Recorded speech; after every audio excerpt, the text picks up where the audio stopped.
Okay, so I think if you all agree, we can start the webinar. And well, thank you very much for being here with us today. I would like to warmly welcome you to our first Move On webinar.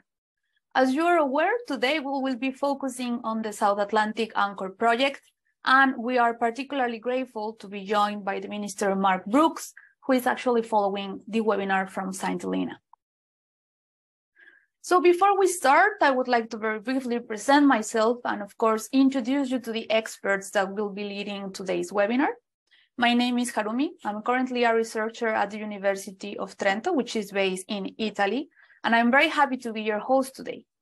So the team from our research institution is currently leading Task 2.4 of the Move On project, which is focusing on knowledge sharing and capacity building for ecosystem condition and services methods. In this sense, the main objective of the Move On webinar series is to try to stimulate information exchange, to enhance the sharing of discussions and experiences among partners, and of course, we're trying to promote Move On and its activities to a broader audience. Following this very brief introduction, I will pass the mic to Nusa Vertentes from the Regional Fund for Science and Technology of the Azores. She will be introducing you to the Move On project, including its objectives, partners, and of course, its main activities. After Nusa's introduction, we will move to our main presentation of today.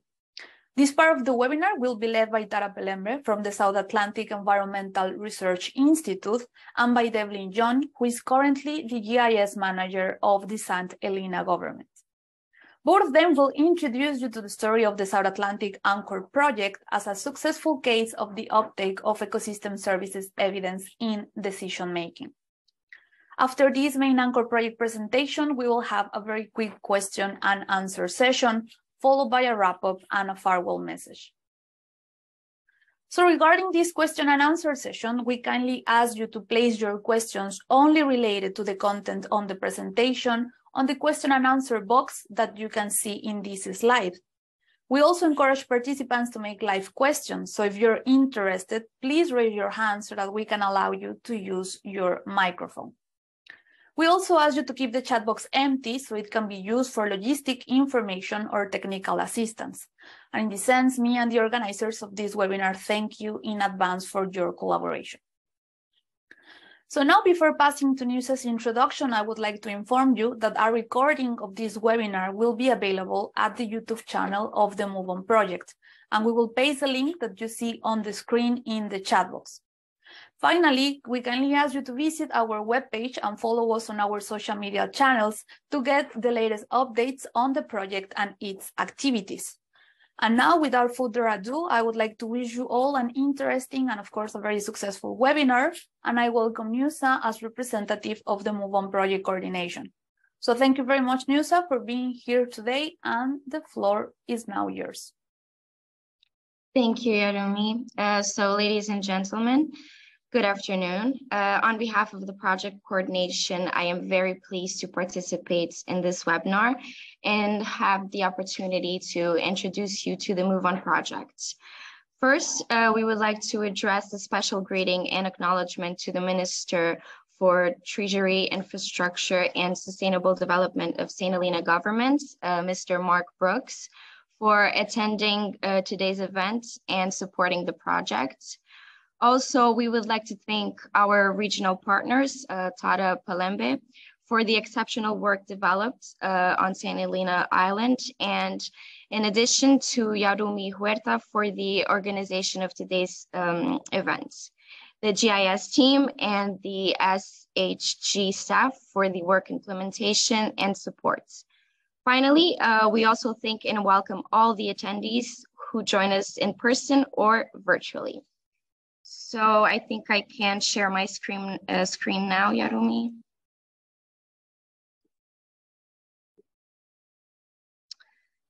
Can you guys see it? Yes, we can see it. Good. So regarding the Move On project, the Action 5 of the Action 5 of the EU's biodiversity strategy for 2020 urged the member states to map and assess the state of ecosystem and their services in their national territory. So protecting the ecosystems and biodiversity remain key policy targets in the EU's biodiversity strategy for 2030 and also in the European Green Deal.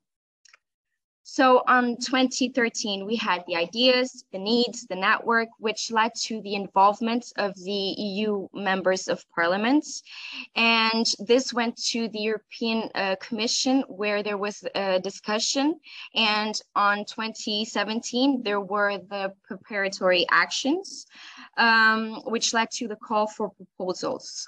On April 2018, we had MOVE Project, which went to March 2021. And from November 2019 to April 2023, we have the MOVE On project.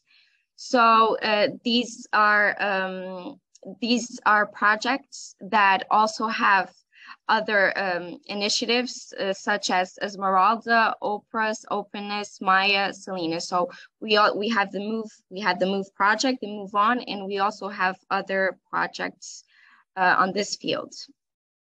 So the objective of the MOVE On project is to provide tangible contributions from EU overseas to the EU Maize initiative with direct involvement of decision makers, test the integration of maize methodologies in specific territories to demonstrate the benefits of combining the assessment of ecosystem conditions and the services for decision making.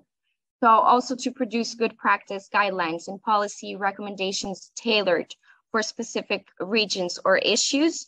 And finally, to create and strengthen a scientific and technical maize community in EU overseas, aiming to set up an ecosystems knowledge network to support regional policy in the EU overseas.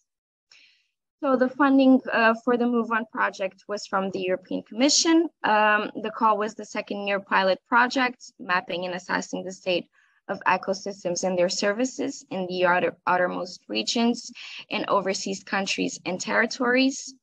The duration of the project is of 42 months, like I said before.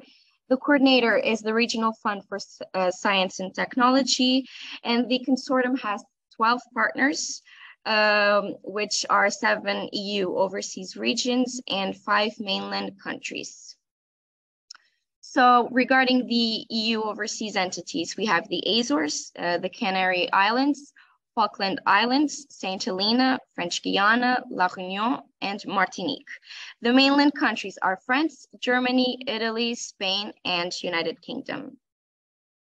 Regarding the MOVE On activities, we have the activity 1, which is project management, coordination, and outreach, which belongs to the umbrella of the coordination and outreach.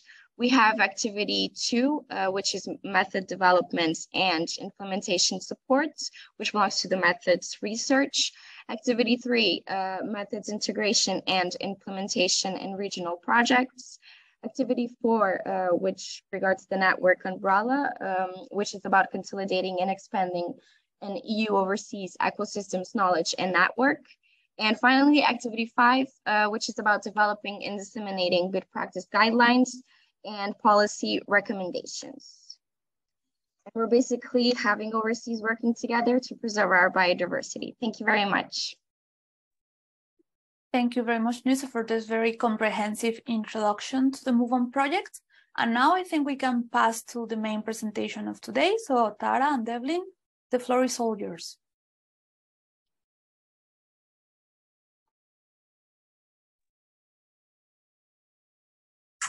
Thank you very much, Jeremy. Can you see my screen? Yes, perfectly well. Okay, great. So so we're here to speak about the Anchor project in the MOVE On project language. This is activity 3.5 and 5.4 that we've combined. And this project looks at bridging the gap between evidence and decision-making.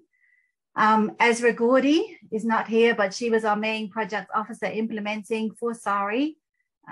We also had Devlin Young, who'll be speaking in this talk from St. Helena Government, and myself.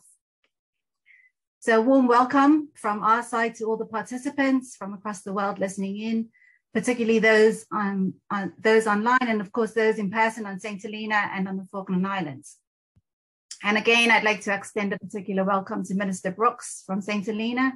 We do appreciate you taking your time to participate in this event and are pleased to be highlighting how the St. Helena Anchor Project has developed guidelines for small islands across the world.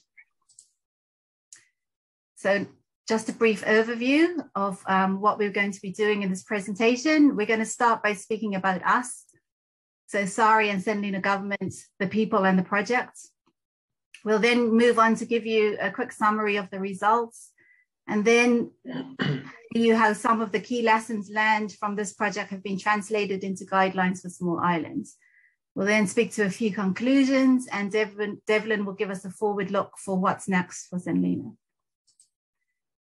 So without further ado, I'll hand you over to my co-presenter, Devlin Young, who's going to introduce you to himself, the GIS team, and the project from the St. Helena government perspective. Okay, thanks, Tara. So here you can see an image of some of the SARI staff, so Tara and Jack from the Falklands, and also Ezra, who came out to help with the Move On project at the end. And also my GIS team as well, who works for the St. Helena government.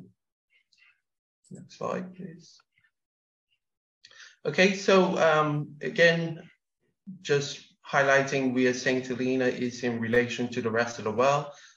It's not that big, but yeah, just highlighting that aspect of where we are.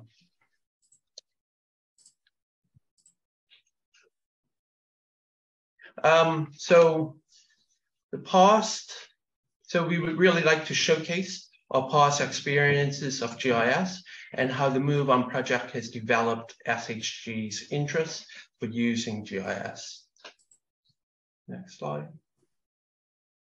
Okay, and so looking into the GIS section and how it was first created. So in 2006, St. Helena government introduced the St. Helena Environmental Information System. We first started using ArcGIS 9.2. And then in 2010, GIS and land registry sort of combined as the servers now had the ability of doing data collection between both entities.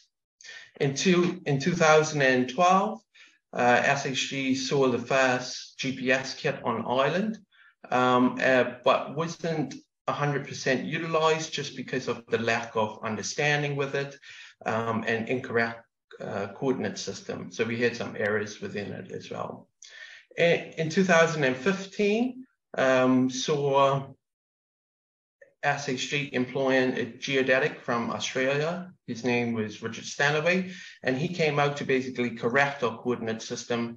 And it was actually found to be about 732 meters out from its actual correct position. And then in 2017, GIS sort of disintegrated. I was left from a team of 6.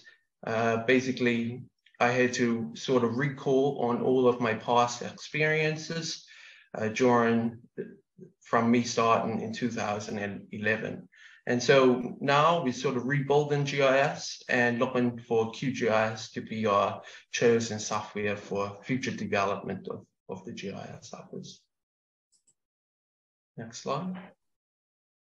Okay, and so some of the inputs that we have from outside entities. So these are the sort of institutions that sort of supply us with either funding, training, data, and even staff.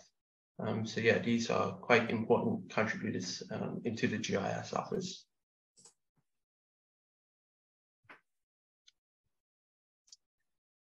Okay, and this next slide shows some of the things that we have done and some of the data sets we hold within the GIS office as well. So one of the key points for me, or one of the key highlights, was the Horse Point dump that we did quite a few years ago now, but actually using technology to do the survey and being able to utilize GIS to actually output a 3D model of it. So for me, that was the highlight and really got me interested into sort of using GIS. We also do GPS training and QGIS training to different sections within SHG and also to the public. We've done a new topographical map of St. Helena back in 2019 to 2020 that sort of came alive. And in 2020, the SARI team sort of helped us develop a new St. Helena data portal, which was funded through a data management project. And then at the bottom in the left-hand corner, we have the St. Helena DEM model, which was sort of derived from 2014. But this helps quite a lot with 3D visualization, important in constraints mapping, and yeah, really interesting data set, that one. Also, we have is the hydrographic surveys from UKHO, which we're able to sort of model in 3D as well, and will definitely be important in showcasing underwater visualization around the island as well. Next slide. Okay, so over to you, Tara. Thanks, Devlin. So I think that was a really great overview of the wealth of data and expertise, technical expertise that was on island, and was an important prerequisite for the success of the project. So just a brief overview of us. SARI is the South Atlantic Environmental Research Institute. We're a UK registered charity, but our main office is in the Falkland Islands, and we were born out of the Falkland Islands government. So we see ourselves very much as the UK Overseas Territories Research Institute. SARI Falklands Limited is a consultancy arm, and it was SFL that was the entity engaged with this project. Another prerequisite, I think that was very important, was that SFL signed a memorandum of understanding with the St. Helena governments at an early stage in the project, which enabled us to work together very closely, enabled our staff member Ezra Gordy to be in St. Helena and to be embedded in the GIS team for the duration of the project. Another important element I think that's really of note is that SARI has actually been working, this isn't our first project, so SARI's been working on St. Helena for over a decade now on a number of areas, but we've tried to keep a key kind of sustainable flow of support in the area of data management, and more recently in mapping and assessment of ecosystem services. So there is as Devlin referred to, a data portal, which we can give you the link of. There's also WebGIS projects online where you can visualize all of these ecosystem services maps that were done under a previous project called the Natural Capital Assessment Project that was funded by JNCC.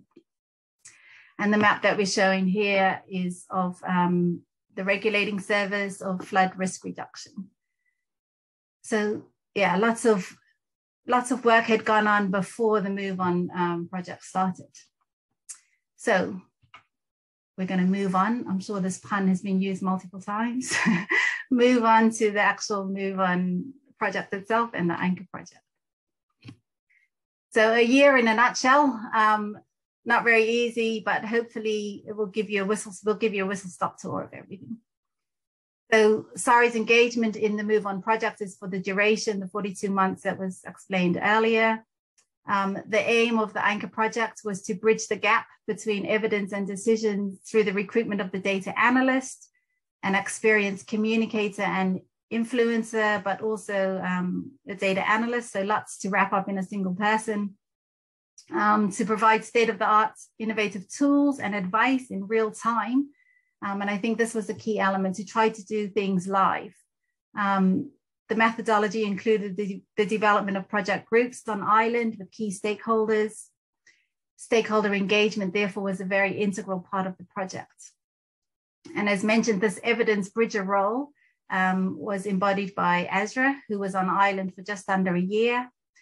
Various things were done, like screening policies to proactively identify where spatial data could provide evidence for support.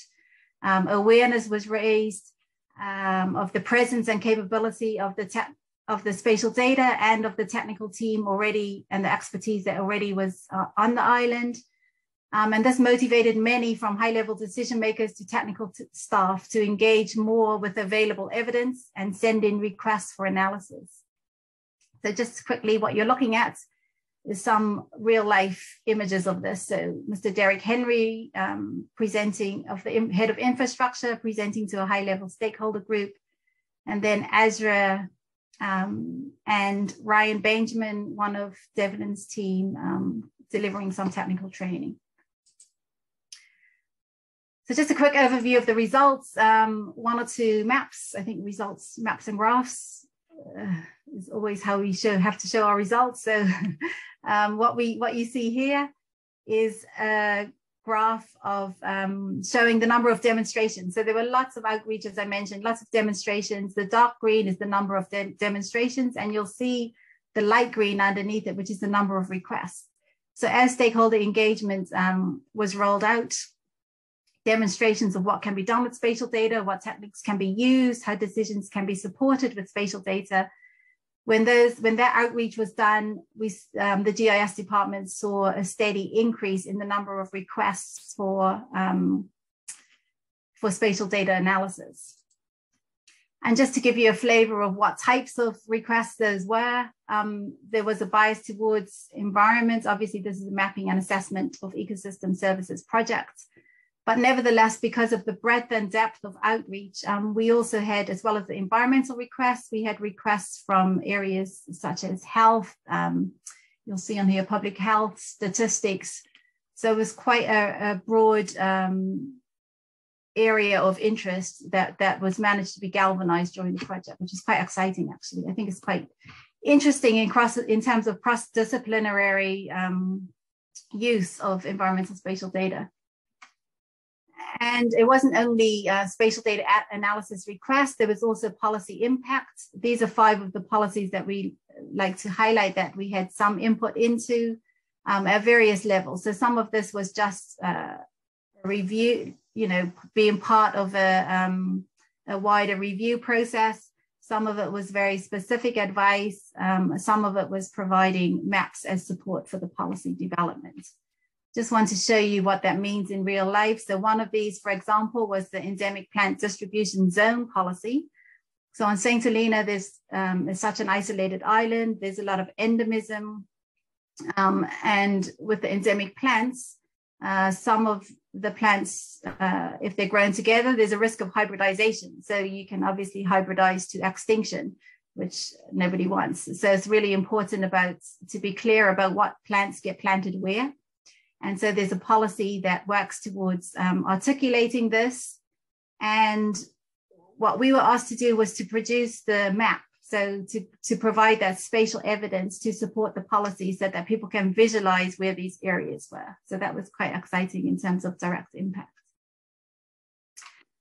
Okay, other consequences and other results. I'm handing back to Devlin for this part. Thanks, Tara. So I just want to highlight for me what did the Move On project did for me. So it actually gave me the confidence to perform in forums of speaking to public, to the different public members and also different SHG officials, which is quite important in my job, but also important for continuous professional development as well. Next slide, Tara. And then, so this image is sort of showing an event that was held at the end of the project and sort of showcasing some of the people that were involved, but to highlight that the right people were involved at the right time in the different forums. Back to you, Tara. Thanks.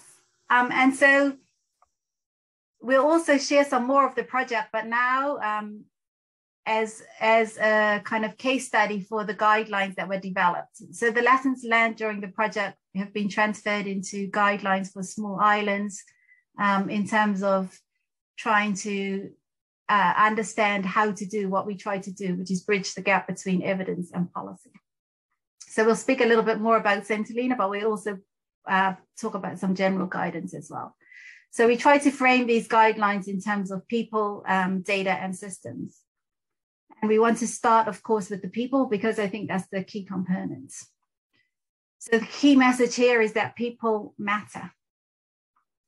And we've spoken before, but the evidence bridger role is very key. And Azra, I don't think we've shown her portrait before. So this is Azra, who was the evidence bridger for SARI in St. Helena. Stakeholder engagement, as we've alluded to, is key. And in the context of St. Helena, there was regular presence around 5 of the St. Helena government officers. So Azra moved around different portfolios during her time.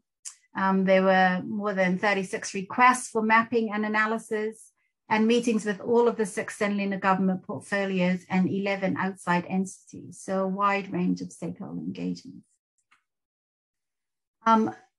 Devlin has spoken about his team and the historic expertise that we have, and this we've translated into the guidelines, where it was key that there is, or if there isn't, there should be the establishment of an entity which has mapping and assessment of ecosystem services, data management, and data analysis capabilities.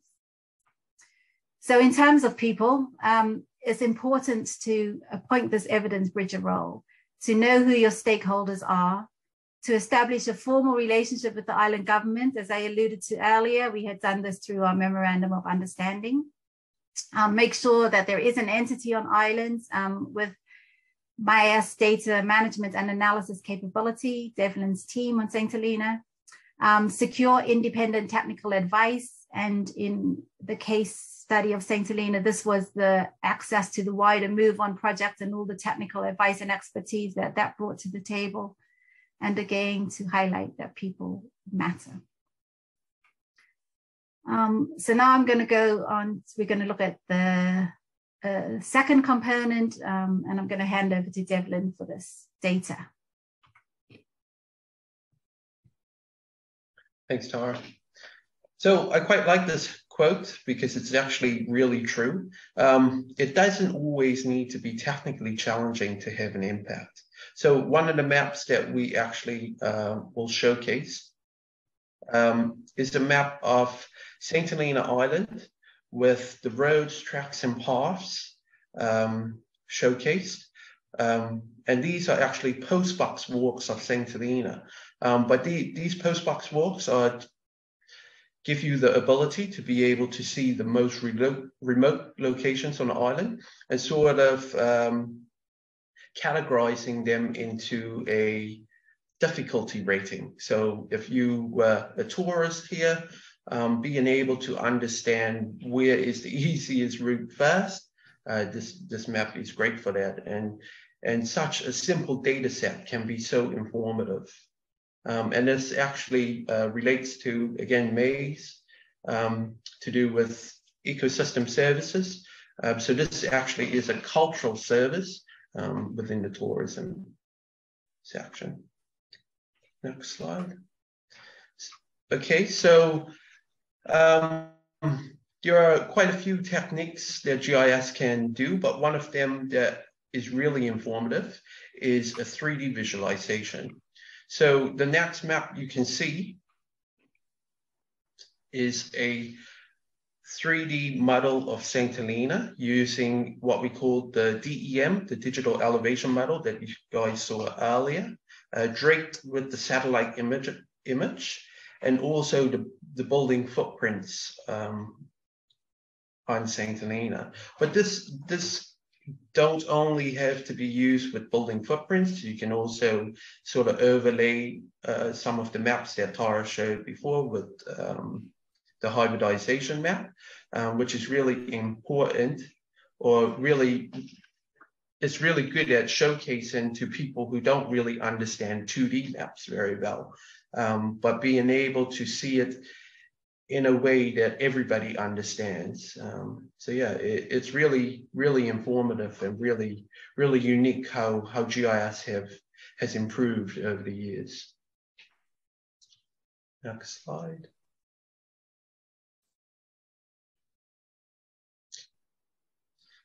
Okay, so still under that same heading, it doesn't always need to be technically challenging to have an impact. Some of the things that we found frustrating was actually finding the data. So GIS is really good at collating data sets in a structured way.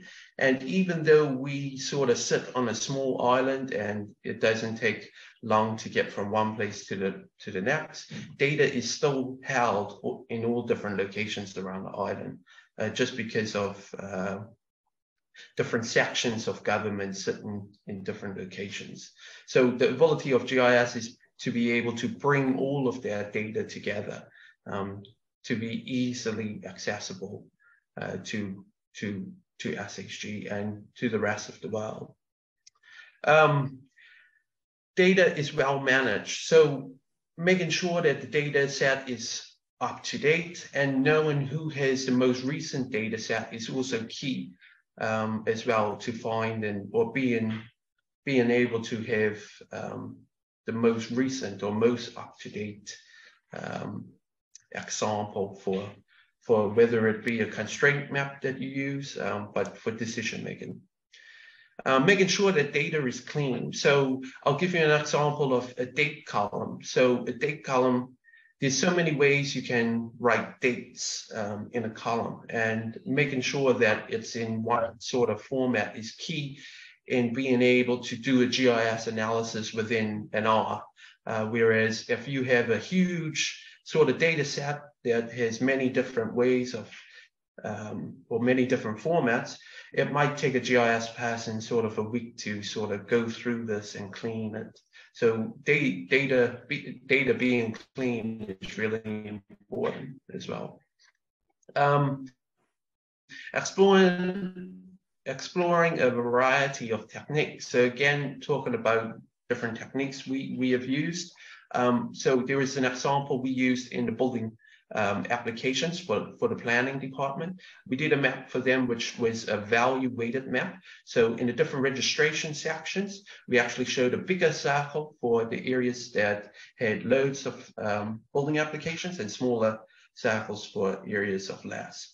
But heat maps are great in this sort of, they actually showcase it in a more precise way, and it is actually a better technique in doing it. So it's not only one way you can do things in GIS, and exploring them are really important to getting that message across to higher level decision makers. Next slide. Back to you, Tara. Evelyn. And then the final elements of this is systems. So what we're trying to speak here is kind of about systems for enabling the data to be presented to the people. So one of the key things here was that the results need to be translated into the decision maker's language. So often what happens with the project is the project comes in, it does its thing, and then it tries to convince everybody else that, you know, this should be taken on board. But actually what we did was try to flip this and say, okay, what are the decision makers trying to do? And how can we frame our project and our outputs and the evidence that is available in a way that is useful for the decision makers in their own language? So in the context of St. Helena, practical example of what this means, towards the end of the project, a new government was elected. The ministers came up with their new vision, which is presented here. And there's 6 portfolios within the government that are tasked with implementing this vision. So what we did was look at what the vision is, look at what the objectives are, and then think about how this wealth of evidence that is available can be used to implement some of those objectives of the new government. So we want to just give you an example of kind of a more practical example of that, what that means. And again, just to kind of demonstrate that everything isn't environmental, we thought we'd speak to the education portfolio for our example. So I'm going to hand over to Devlin, who's going to talk us through this because he's the one who did the map.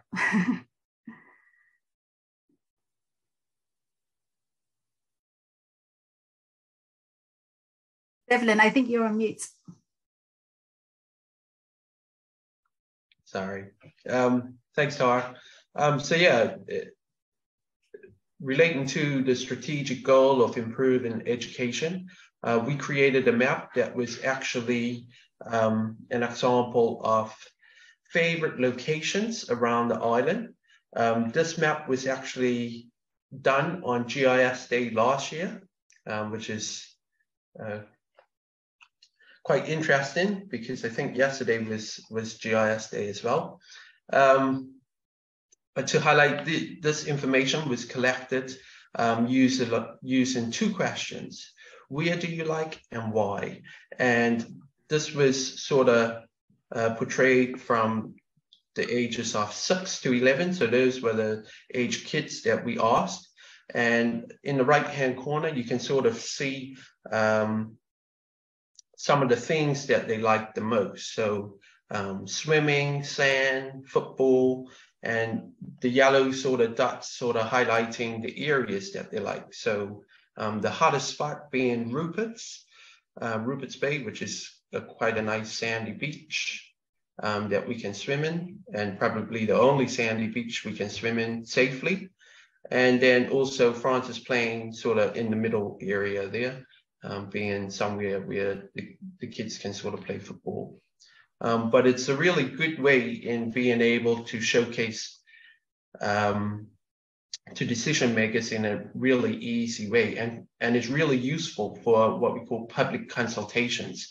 And yeah, this sort of mapping or technique is called participatory mapping.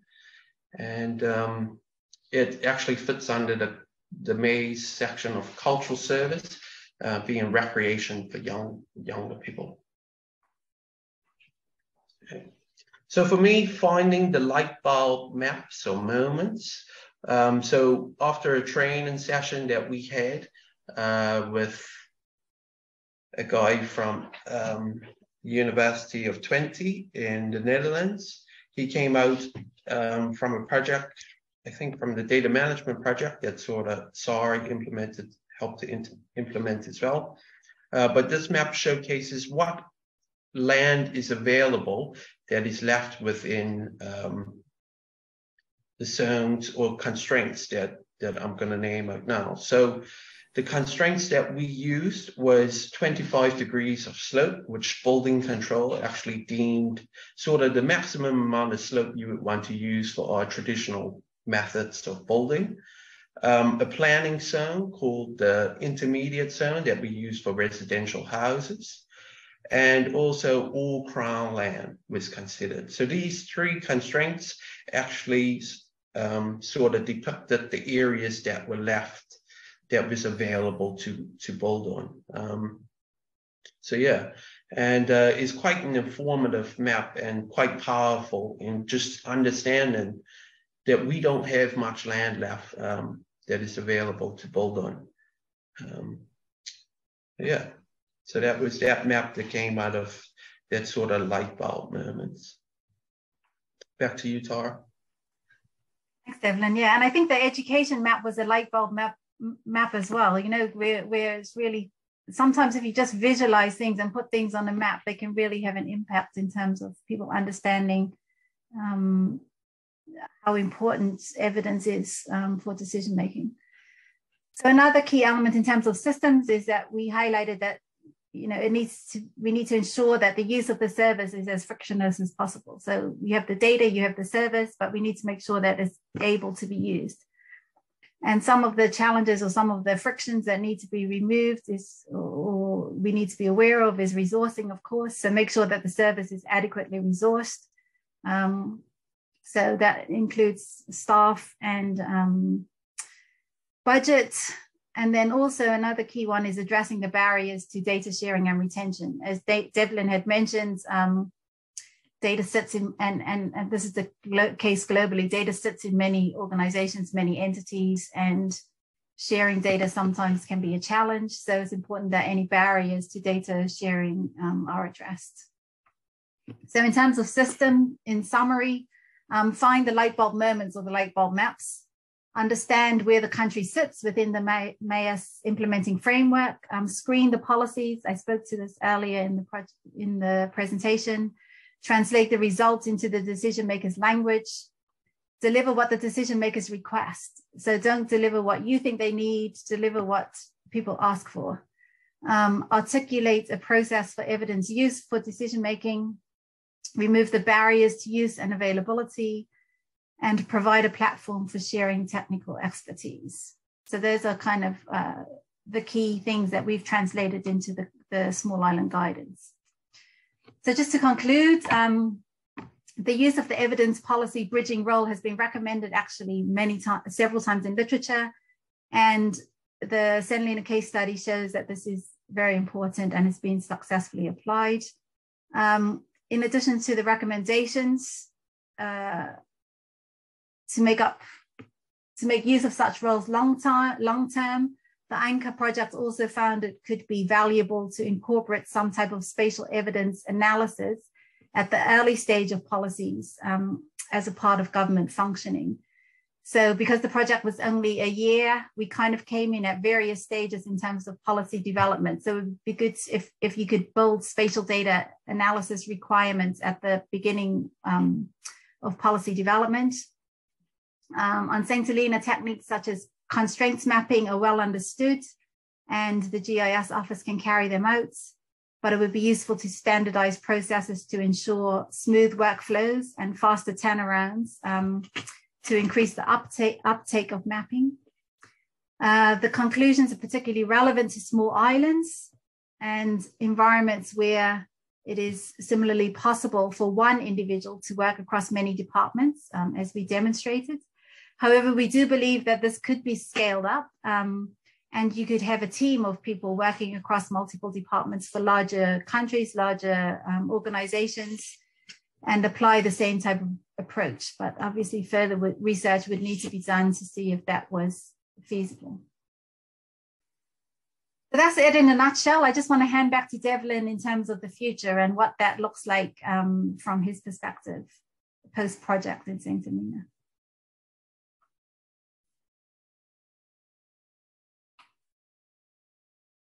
Devlin, I think it's mute again, sorry. Sorry, Tara. So post-project and how I envision GIS move into in the future. So I quite like Sari's vision and how, just want to talk about in the ways that which GIS can help create a sustainable future. So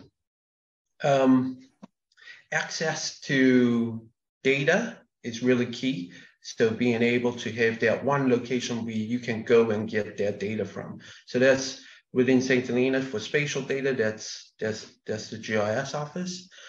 Expertise. So someone said to me once that, you know, we're probably too advanced for SHG at the moment. But for me, we really need to be keeping up with the rest of the world to be able to support that sustainable future as well. Another one that is key that GIS can help with as well is transparency and informed decision making. So I think GIS is really the motivator behind this quote, as a lot of the maps sort of showcase or highlight or is very transparent in the way that we sort of use data to showcase your evidence. As people really need to see why we're making these decisions. In regards to the minister's vision, we will have a look at a few maps. Sorry, Tara, if you can go back to. So having a look at the minister's vision and how their vision will actually be helped aided by some of that maps that we've already created. If we move on to the next slide. In the top left-hand corner, we created a map of weather of the rain patterns on St. Helena. So the browns or the orangey bits sort of showcase 1 millimeter of rainfall, and the blue sort of showcasing 255 millimeters of rainfall. So it is quite informative in showing us what are the wettest areas around St. Helena and potentially highlighting the areas that we should be protecting. And it might also help us understand what time of the year, over a length of time, what time of the year would be best for tourists to actually visit St. Helena. So that's how that map can be utilized, and I see being used in the future. Drone technology. So on the right-hand side, drone technology is quite a huge thing in the rest of the world, but it allows you to be able to create digital elevation models. With regards to precision agriculture, this is something that I'm starting to learn now that I'm starting my master's with the University of Aberdeen, being able to highlight healthy vegetation from not so healthy vegetation. This is all what drone technology can provide us, and is something that the GIS office, as you can see here by this map, actually can do. So having the ability to continuously learn new things and upgrade our skills is key in sort of making a sustainable future.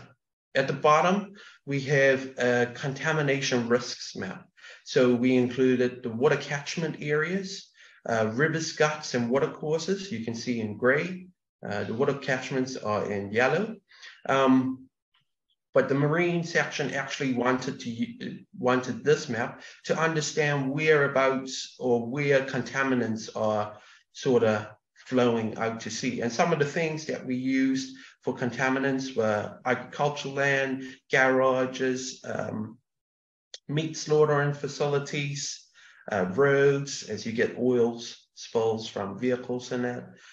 So yeah, this contamination risk map was really key in understanding where it sort of flows out to sea. But another way in which I can see this map being used as well is actually finding areas of where should we put our next reservoir. So highlighting that we can actually use the weather map to now find out where we are getting most of our rain. So these two maps sort of complement each other. Okay, next slide, Tom.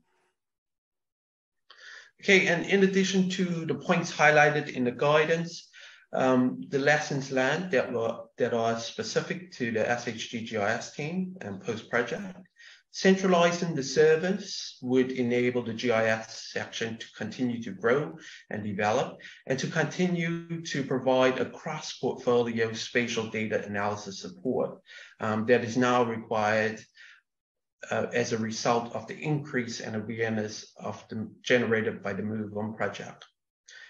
This would ensure the continuation of the project legacy and continue the role that St. Helena has developed as something of a leader in the provision of cross-departmental spatial data analysis for decision makers.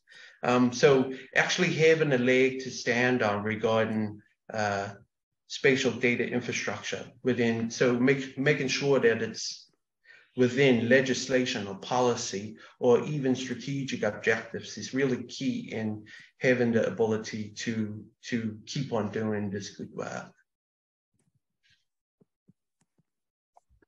Okay, next slide. Okay, so I think that's the end of our talk. I just want to end on our thank you. So thank you very much to the audience. Thank you to the Move On project, to FRCT, the Secretariat, to all project partners, the European Commission for the funding, and Ezra Gordy for implementing. To the St. Helena government, our project partners, Devlin, Jan, and the GIS team there, and all individuals and portfolios who supported and engaged with the project, other organizations on Ireland who engaged with the project, and the University of Aberdeen, who are now hosting Devlin for his master's. On the slide, you'll see Devlin's email, my email, both of our organizations' websites, our social media handle, and yeah, that's it from us. A year in a nutshell. I'm sorry if we went over time. It was a little bit difficult to condense it. And any questions?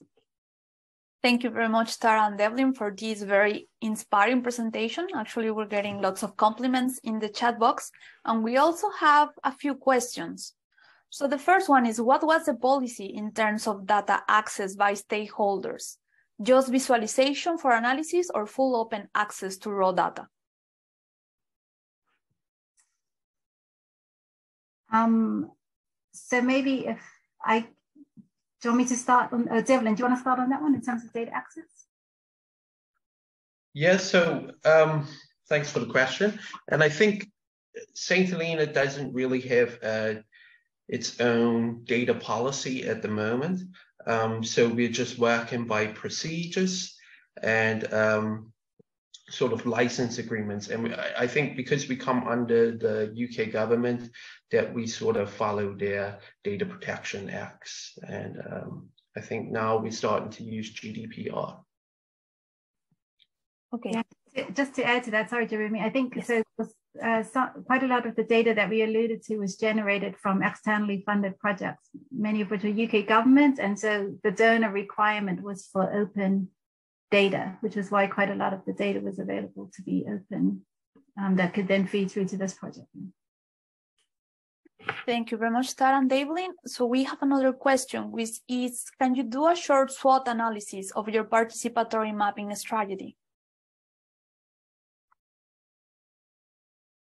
Sorry, just repeat the question again, please. If you can do a short SWOT analysis of your participatory mapping strategy, which refers to the strengths, weaknesses, opportunities, and threats that you face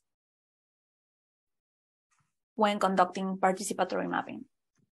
Yeah, so maybe if I can just kind of, I don't know how live we want to do the quick SWOT, but maybe if I just speak to kind of the stakeholder mapping itself. So we do have a separate report on that as well. So at the beginning of the project, we did an intense stakeholder mapping where we looked at all of the, across governments, across the island as a whole. Obviously it's small, so it was relatively easy to do. We followed the EU biodiversity methodology that had been generated through a previous project, and did a real holistic kind of overview of who needed to be involved, at what level, you know, the standard stakeholder mapping about inform, consult, etc. And then we were very, I guess, diligent about abiding by the commitments that we'd made about who to engage when, and consistent about that level of engagement over the duration of the project. So I think that was important too. So we managed to kind of have different, you know, bring in a level of technical stakeholders where we focused on training, developing technical skills. We brought in high level politicians, cross government. Some key things that we learned was to try to get on the agenda of existing forums, especially high level forums, rather than try to create special meetings to speak just about the project. So yeah, there's kind of a wealth of stuff there, but there's a report that should come out when all of the project reports come out. Thank you very much, Tara. And well, I think we have time for maybe one or two more questions. And the next one is, what do you think are the main challenges to post-project sustainability? Devlin, do you want to start on that one? Yeah, okay. So I think post-project is sort of having the ability to, again, like going back to my presentation, so for us, having the ability to continuously do GIS work on St. Helena is key in being able to carry on this good work. Also, training is key in being able to upgrade our skills. As I've shown, the weather map that I showed in this presentation was done by one of my GIS staff, Mateus, And it was actually a skill that I learned from my master's course. So being able to transfer those skills is quite key as well. I hope I encompassed the whole question. Sorry. Thank you very much, Devlin. I don't know, Tara, if you would like to add something, or we can pass to the next question. No, I think that's good. Okay, great. So I think this would be the last one because of time constraint, but it is of the elements that you have discussed today, which is the main advice you would give to researchers that are trying to fit their evidence into decision making?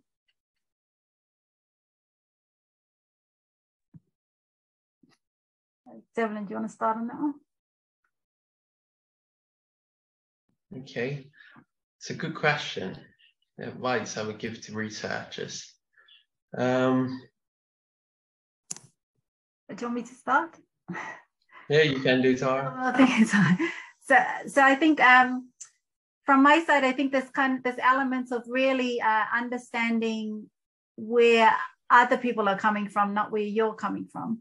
So as a researcher, it's kind of you can get caught in a bubble of thinking about your research and then trying to make other people understand that.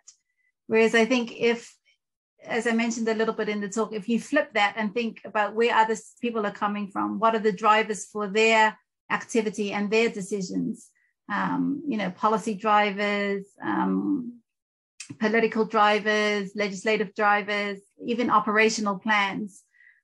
If you understand that landscape and then try to adapt what your research outputs are so that they can align with those things, I think there's probably a better chance of success in terms of your research results being taken up and having an impact. Thank you, Tara. Devlin, would you like to add something? No, I think Tara sort of summed that up quite well. Thanks, Tara. Okay, then I think it's time to start wrapping up the first webinar of the Move On webinar series. I would like to thank all of you for your interest in this event. So please, we're going to keep on doing these webinars that are going to focus on the different anchor projects that we are developing within Move On. So again, I thank you all. I don't know, Carolina or someone from the coordination, if you would have some very last words for our panelists and our attendees. Just to thank all of the presence.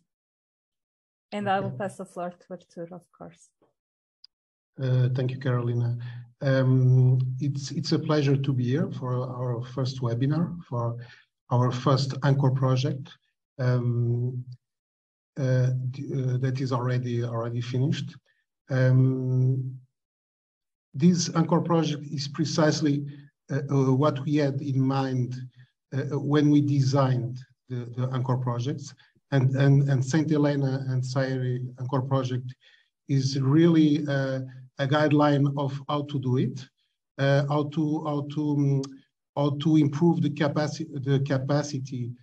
technical capacity in local regional governments, how to interact with stakeholders, how to work together with scientists, stakeholders and decision makers. So we are really proud of this anchor project, and thanks again for all the involved in this anchor project. Thanks Tara, thanks Azra, thanks Devlin, and thanks to all the stakeholders that were involved. It is really a great pleasure to work with you and to assess such quality of work in your anchor project. Thanks again. Thank you very much, Artur. So, well, and once again, thank you very much for being here with us today in the webinar. It was a pleasure hosting you. Thanks again to all the presenters, and well, I hope we can meet again in the near future, and I wish you a very good afternoon. So thank you very much for your attendance. Thank you. Bye-bye.